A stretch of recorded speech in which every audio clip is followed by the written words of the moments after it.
ವಿಹಾರ್ ಕೂಡ ವಾಹಿನಿಗೆ ಸ್ವಾಗತ. हरि विठ्ठल श्री ज्ञानदेव तुका. नमो स्वनंताय सहस्रमूर्तये सहस्रपादाक्षी शिरूर भावे सहस्र नामने पुरुषाय शाश्वते सहस्र कोटि युगधारिणे नमः.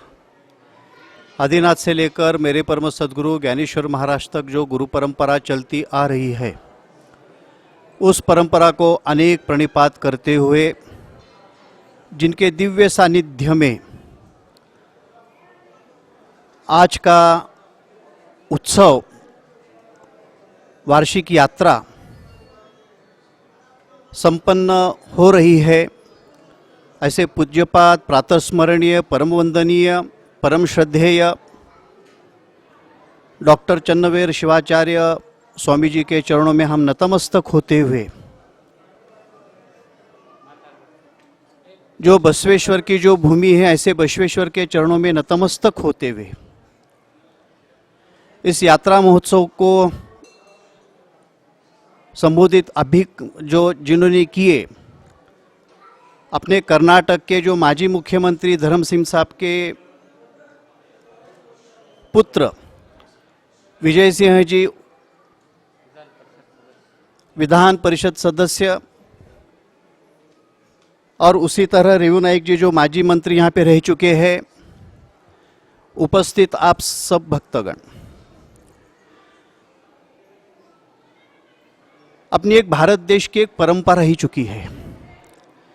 भारत देश की परंपरा आप देखेंगे, कश्मीर से कन्याकुमारी तक आप देखेंगे तो इस देश में आपको अलग अलग संस्कृति के लोग आपको यहाँ पे दिखेंगे, अनेक परंपराएं आपको दिखेंगे, अनेक जो मठ है, अनेक मंदिर है, अनेक तपस्वी है, आपको सब लोग आप इस देश में आपको दिखेंगे. उसका एक ही मुख्य ऐसा कारण है कि वे जिस वक़्त हम कोई उत्सव में या यात्रा में या जत्रा में हम चले जाते हैं, उसका मुख्य हेतु ही यही होता है कि जिस वक़्त उस संतों के, उस सत्पुरुष के चरणों में जाके हम नतमस्तक होते हैं, तो होने के बाद वहाँ का जो परम पवित्र ऐसा जो आशीर्वाद होता है, कृपा होती है, वो आशीर्वाद उस जीव को तत्काल प्राप्त हो जाता है. क्योंकि हम तो भगवान को, ईश्वर को आप कोई पूछेंगे, हम किसको पूछेंगे, अरे आप ईश्वर को देख चुके क्या? मगर ईश्वर का जो अवतार है हम किसके रूप में देखते हैं? तो ऐसे सत्पुरुषों के रूप में हम उनको देखते हैं. क्योंकि इनका जो अवतार जो होता है कि साक्षात ईश्वर का रूप लेके ही मानव कल्याण के लिए इनका अवतार होता है. इसलिए शास्त्र में उसके 6 कारण बतलाते हैं. ऐसे जो सत्पुरुष जिस वक्त इस भूमि पे प्रकट होते हैं, अवतार लेते हैं, तो शास्त्रों में उसके 6 कारण बतलाते हैं. क्या 6 कारण हैं? तो संत तुकाराम महाराज अपने एक मराठी अभंग में ऐसा बतलाते हैं कि ऐसे सत्पुरुष उनका अवतार होने के बावजूद तो 6 कारण बतलाते हैं. पहला कारण बतलाते हैं, वाडवाया सुख, भक्ति, भाव, धर्म, कुळाचार और नाम ईश्वर का. कुळाचार नाम विठोबाचे या शिवाचे. वाडवाया सुख, इस संपूर्ण विश्व को ये सुखी कैसा होंगे, यही उनकी इच्छा होती है. इसलिए सुख का प्रचार और प्रसार किनके माध्यम से होता है? तो ऐसे सत्पुरुषों के नाम से होता है. जगत की एक ऐसी रीत बतलाते हैं कि भाई चलो मैं सुखी होना, मैं सुखी होना, मैं सुखी हूँ तो बस. मगर ऐसे सत्पुरुषों का एक ख्याल ऐसा होता है कि भाई मैं सुखी नहीं, दूसरे अगर सुखी हो तो उतने ही वो सुखी होते हैं, और दूसरा कोई इंसान दुखी हो चुका तो उतना ही दुख उस महात्मा को होता है. ध्यान में रखिए. इस एक जीवन का एक तत्व आपको मैं बतलाता हूँ. कुछ लोग ऐसे होते हैं कि दूसरों का अगर दुख हो चुका तो उनको भी उतना ही दुख नहीं होता, तो उनको ज़्यादा खुशी होती है. मगर सत्पुरुषों का एक ऐसा ख्याल होता है, उनकी दृष्टि ऐसी होती है कि जिस वक़्त कोई दुखी हो तो उतना ही दुख उनको होता है. जिस वक़्त कोई बच्चा नंगे पैर चलता है, चलते चलते चलते अगर उसके पैर में अगर कोई कांटा चुभता है तो उसके जो वेदना होते हैं तो उसके माँ को ज़्यादा होते हैं. इसलिए शास्त्र में बतलाते हैं वाडवाया सुख, भक्ति, भाव, धर्म, कुलाचार, कुलाचार यानी जो हमारा जो कुल धर्म जो होता है, और नामस्मरण, ये सब करने के लिए इनका अवतार होता है। तो इसके बारे में एक मैं छोटा सा दृष्टांत ऐसा मैं देना चाहता हूँ कि इनकी महत्ता, ये सत्पुरुषों की समाज में आज तक या जब तक चंद्र सूर्य रहेगा, जब तक इनकी महत्ता कैसी है, आपको मैं एक छोटे से दृष्टांत से मैं बतलाना चाहता हूँ। एक बार ऐसी बात हुई, एक 40 लोग यात्रा को निकले। यात्रा को निकलने के बाद, क्योंकि अपना धर्मशास्त्र बतलाते हैं, जवळ हे सकळ सिद्ध आहे, हात चालावया पाय, तव तू आपले स्वहित पाय, तीर्थयात्रे जाय चुको नको। शास्त्र में ऐसा बतलाते हैं, जब तक आपकी शरीर संपत्ति अच्छी है तब तक पूरे यात्रा वगैरह आप पूरे कर लो। जिस वक्त शरीर संपत्ति आपकी नष्ट हो जाती है, शक्ति कम हो जाती है, ताकत कम हो जाती है, उस वक्त आप कुछ भी नहीं कर सकते। तो ऐसे 40 लोग यात्रा पर चले गए, और यात्रा पे चले जाने के बाद रात में एक धर्मशाले में वो सब लोगों का वहाँ पे मुक्काम हो गया। मुक्काम होने के बावजूद अचानक रात के 2 बजे बिजली कड़कड़ाने लगी। ध्यान से सुनिए, बिजली कड़कड़ाने लगी और तूफान आने के ऐसे संदेश वहाँ पे मिलने लगे। तो उनमें से एक आदमी खड़ा हुआ और वो बोलने लगा कि भाई, अरे वातावरण तो अपन घर से निकलते वक्त तो इतना शुद्ध था, इतना अच्छा था, वातावरण तो बहुत ही बढ़िया था, और अचानक ये वातावरण कैसा क्यों बिगड़ गया, वातावरण क्यों बिगड़ गया।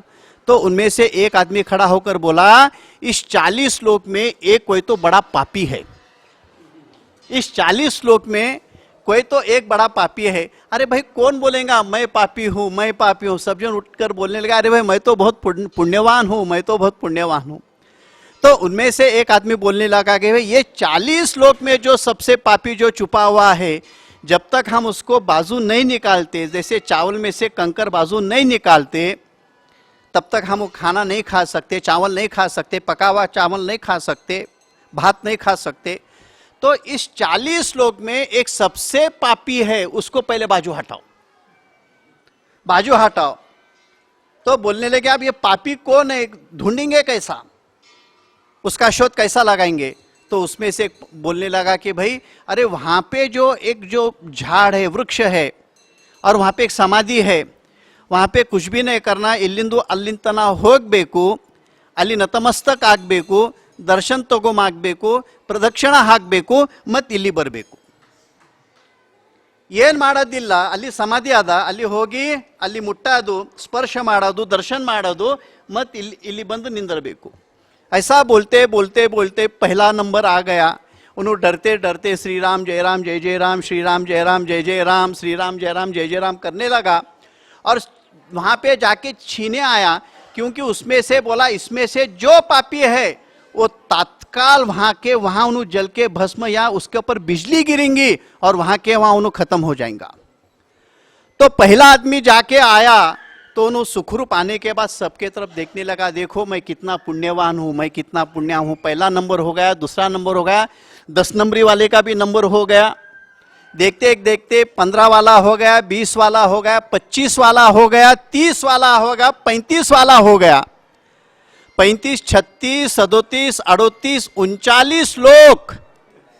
39 लोग आ गए, मगर उन पर बिजली नहीं गिरी। जो आखिरी बचा था, सब उसको बोलने के लिए, तेरे वैसा कोई पापी नहीं, पैर में के जूते निकालने लगे, उसको मारने लगे। वो बोलने लगा, भाई मुझे आप मारो मत, मुझे मारो मत, मुझे अकेला मत करो, मुझे अकेला मत छोड़ो, मैं पापी नहीं हूं, मैं पापी नहीं हूं। अरे सब बोलने लगे, हम जैसे पुण्यवान थे इसलिए हम वहां पे जाके यहाँ तक हम सुखरूप आ चुके।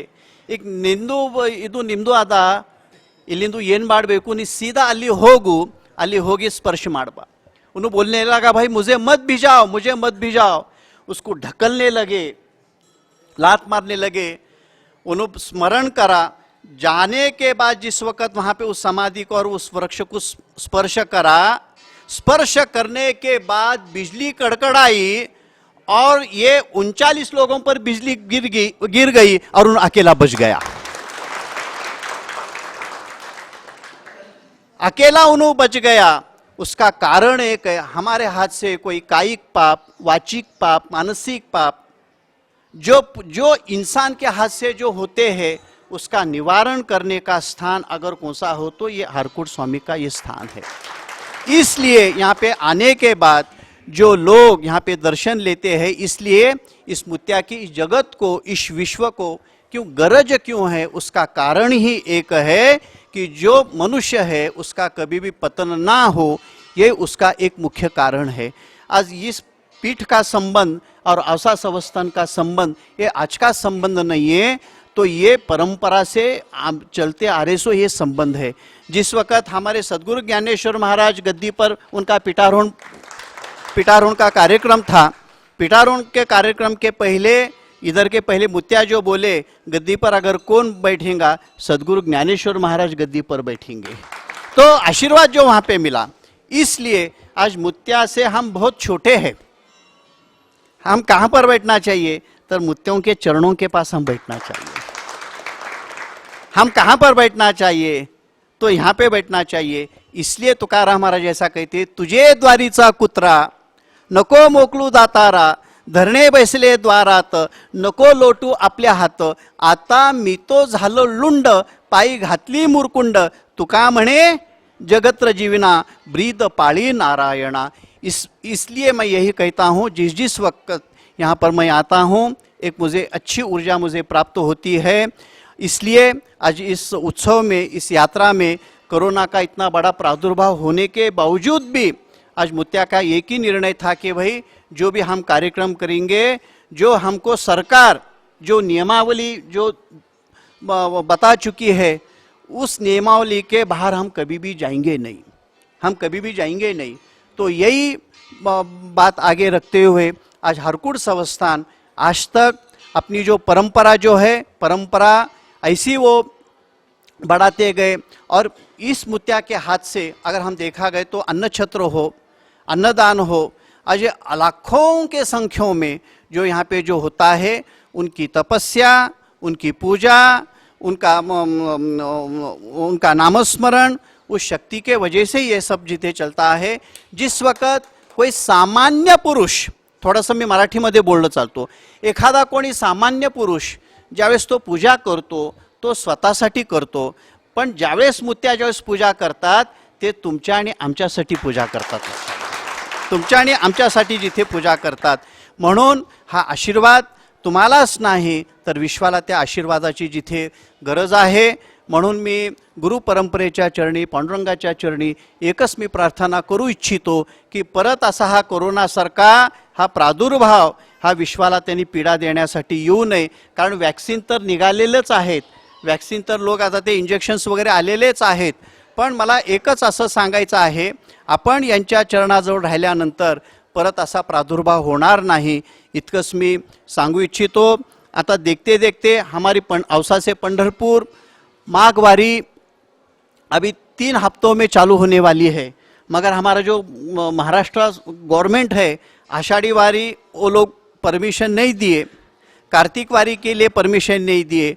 क्यों बोले तो औसा से जिस वक्त हम तुळजापुर होते पदयात्रा निकालते, मल्लप्पा महाराज के पालखी के साथ कम से कम 20 से 25 हज़ार लोग पैदल निकलते हैं। ये 150 साल की जो वारी की परंपरा, मगर इस वक्त वारी होंगी क्या नहीं मैं बोल नहीं सकता, मगर मैं यही प्रार्थना करता हूँ, यही कामना करता हूँ, कुछ भी हो मगर जो परंपरे का पंढरीनाथ के सामने जो त्रयोदशी का जो भजन है वो तो होना चाहिए, ये हम कामना करते हैं। और हरकुट इस भूमि में आके हम बहुत संतुष्ट हो चुके। और इस उत्सव में जिस वक्त हमारे नवलिंग जी पाटिल जिस वक्त वो माइक हाथ में लेते हैं, उनके छक्के और चौके चालू हो जाते हैं, उनके चक्के और छक्के चालू हो जाते हैं। एक ऐसा इंसान जो स्वामी जी से जुड़ा जाता है, वो कोई जाति का हो, कोई धर्म का हो, कोई परंपरे का हो, वो कोई भी हो, मगर उसमें उन्होंने कभी भी भेद नहीं देखते। ये हम रहमत, तो ये मुत्या का जो खासियत है। और इसी तरह से आज मुत्याओं का जो इतना जो परिवार बढ़ चुका इसका एक ही कारण है, तो मुत्या का जो आचरण हमें सदैव एक प्रेरणादायी हमें दिखता है। और वही आशीर्वाद लेने के लिए आज गुरु बाबा महाराज यहाँ पर आए, और ये मैं कामना करता हूँ सदैव आपका आशीर्वाद आपका बना रहे। आणि त्यानंतर ज्यावेळेस आम्ही इथे आलो, यहाँ का सबसे बड़ा पुरस्कार मुझे मुत्या दे चुके, श्री चन्न रेणुका बसवा प्रशस्ति, ये पुरस्कार भी मुत्या हमको दे चुके। तो ये उस पात्रता का मैं हूँ या नहीं मुझे मालूम, मगर मुत्या वो पुरस्कार देके हमारा सम्मान करे। और यही मुत्या की खासियत है, यहाँ पे कोई भी आओ उसका यहाँ से सत्कार करके भी जाना, ये मुत्या का बड़ापन है। मैं आज के दिन यही कामना करता हूँ, अगर कोई उम्र भी बची होंगी, वो उम्र भी आपको लग जाए। अगर मेरी कोई उम्र बची होंगी, अगर मेरा कोई आयु बचा होगा, हम यही कहते हैं, मेरा आयु भी अगर मुझे पूछे आप किसको देना चाह रहे हो, तो मैं मुत्या के चरणों में अर्पण करने के लिए मैं तैयार हूँ। यही मैं कामना करता हूँ। पूर्णमदः पूर्णमिदं पूर्णात् पूर्णमुदच्यते पूर्णस्य पूर्णमादाय पूर्णमेवावशिष्यते। ಈ ವಾಹಿನಿಯನ್ನು ನಿರಂತರವಾಗಿ ವೀಕ್ಷಿಸಲು ಯೂಟ್ಯೂಬ್ನಲ್ಲಿ ಶ್ರೀ ಹಾರಕೂಡ SRIHARKOOD ಎಂದು ಟೈಪ್ ಮಾಡಿ ನಮ್ಮ ಈ ಚಾನೆಲ್ಗೆ ಸಬ್ಸ್ಕ್ರೈಬ್ ಮಾಡಿ, ಬೆಲ್ ಅನ್ನು ಒತ್ತಿರಿ.